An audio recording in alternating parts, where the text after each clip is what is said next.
बहनों और भाइयों, जीवन में सबसे बड़ा भ्रम यह है कि हम सोचते हैं भगवान हमसे बहुत दूर है।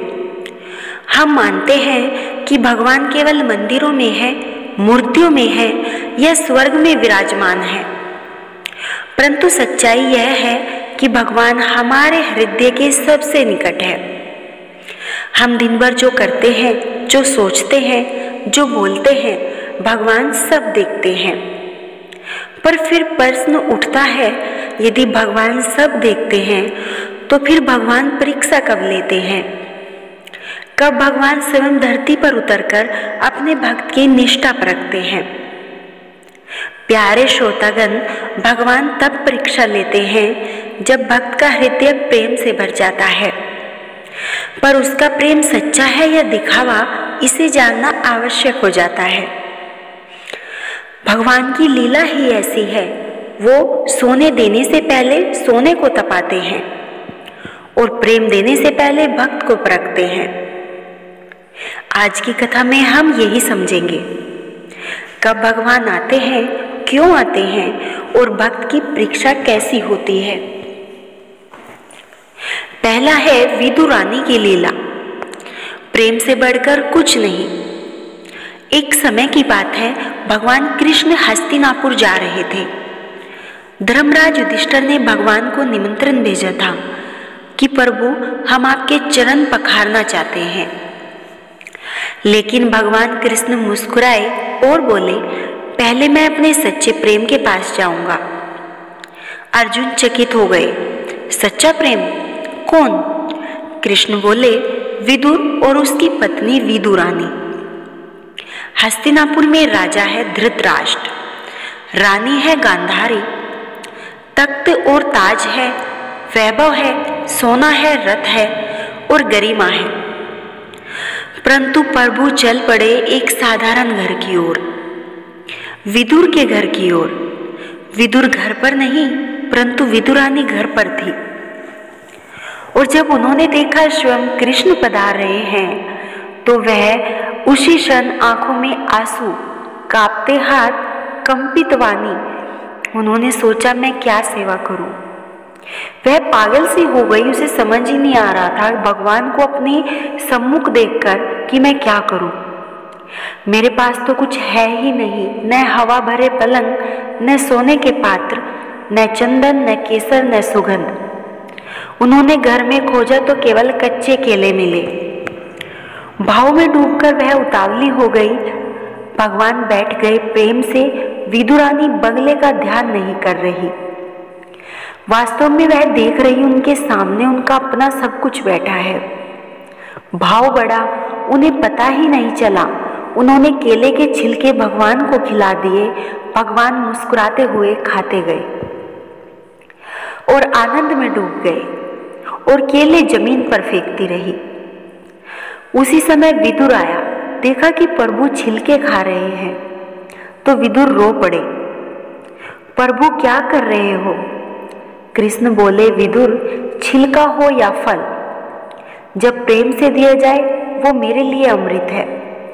क्योंकि मुझे वस्तु नहीं चाहिए, मुझे भक्त का प्रेम चाहिए। और आज इस प्रेम में मैं पूर्ण हुआ। यह थी परीक्षा। कृष्ण देखने आए थे, क्या प्रेम संपत्ति पर आधारित है या हृदय पर? और विदुरानी ने भगवान श्री कृष्ण की यह परीक्षा पास कर ली। दूसरी कथा है सुदामा चरित्र। मित्रता में अहंकार नहीं होना चाहिए। दूर एक गांव में कहीं गरीब, भूखा, परंतु संतोषी सुदामा, और उस सुदामा का सखा था भगवान कृष्ण। समय बदला, कृष्ण बने द्वारिका के स्वामी। समय बदला, सुदामा बने दरिद्र ब्राह्मण, पर प्रेम से भरे हुए। जैसा था वैसा ही रहा। पत्नी ने कहा, जाओ सुदामा, कृष्ण से सहायता मांग लो। बच्चे भूखे हैं और भूखे सो जाते हैं, यह सब देखा नहीं जाता। सुदामा रो पड़े, कैसे अपनी सखा से भीख मांगू। पर उसकी पत्नी ने आग्रह किया कि अपने बच्चों को देखो। घर में दे भी क्या सकते थे, बस थोड़ा सा चिवड़ा एक पुराने से कपड़े में बांधकर लज्जा में रास्ते भर छुपाते रहे। जब द्वारिका पहुंचे, राज दरबार के द्वार खुल गए, क्योंकि राजा ने नहीं मित्र ने पहचान लिया था। कृष्ण दौड़ पड़े, गले लगाया, आंखें भर आई। कृष्ण ने देखा सुदामा ने कुछ छुपा रखा है। कृष्ण बोले, ये क्या है मेरे सखा? सुदामा बोले, कुछ विशेष नहीं। कृष्ण ने जोर जबरदस्ती से थैला छीन लिया और थैला खोला तो थोड़ा सा चिवड़ा, और कृष्ण ने ऐसे खाया जैसे यह स्वर्ग का प्रसाद हो। हर कण में भाव था, हर दाने में वर्षा का प्रेम था।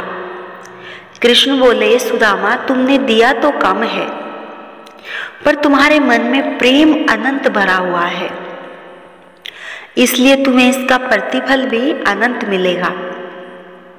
सुदामा लौटे और देखा झोपड़ी महल बन चुकी थी, गरीबी समाप्त थी, पर ध्यान रहे सुदामा ने मांगा कुछ भी नहीं।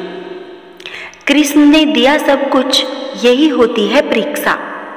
क्या भक्त मांगता है या सिर्फ प्रेम करता है? तीसरी कथा है कौवा सुंदर, निर्दोष प्रेम की पहचान। द्वारिका में एक छोटा सा बालक था, नाम था कौवा सुंदर। कौवा सुंदर रोज मंदिर आता, कृष्ण के चरणों में बैठता और कहता, मुझे आपके पास खेलना है, आपके साथ खेलना है कृष्ण। लोग हंसते थे और कहते, कहाँ राजा, कहाँ यह गरीब बालक। पर कृष्ण कभी उसकी बातें सुनकर हंसते नहीं थे।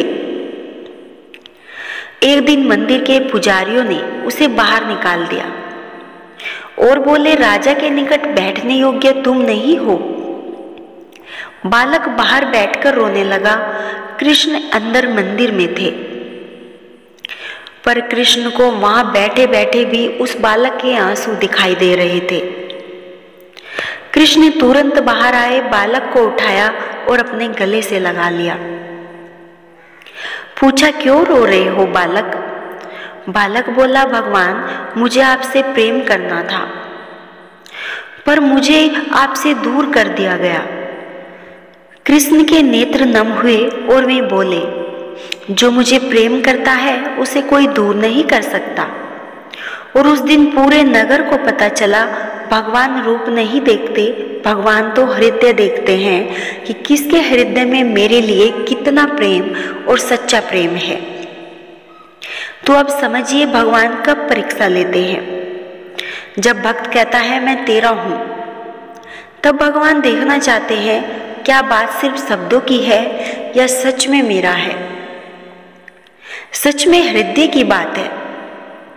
भगवान के निकट पहुंचने के लिए ना तो धन चाहिए, ना पदवी, ना वेदों का ज्ञान, ना मंत्रों का प्रदर्शन। बस चाहिए तो निर्दोष, निर्मल, निष्काम प्रेम। कभी भी जीवन में कष्ट आए, दुख आए, अकेलापन आए, तो ये मत समझना कि भगवान ने त्याग दिया। ये समझना कि भगवान हमारी परीक्षा ले रहे हैं, क्योंकि जिसमें भगवान परीक्षा लेते हैं उसे भगवान कभी अकेला छोड़ ही नहीं सकते। बस प्रेम से बने रहिए, प्रभु स्वयं आ जाएंगे। अगर ये प्रेम से भरी कथा आपको अच्छी लगी हो तो वीडियो को लाइक और शेयर जरूर करना, और ऐसे ही अद्भुत और प्यारी प्रेम से भरी हुई कथाएं सुनने के लिए हमारे चैनल को जरूर सब्सक्राइब करना। जय श्री कृष्ण, राधे राधे।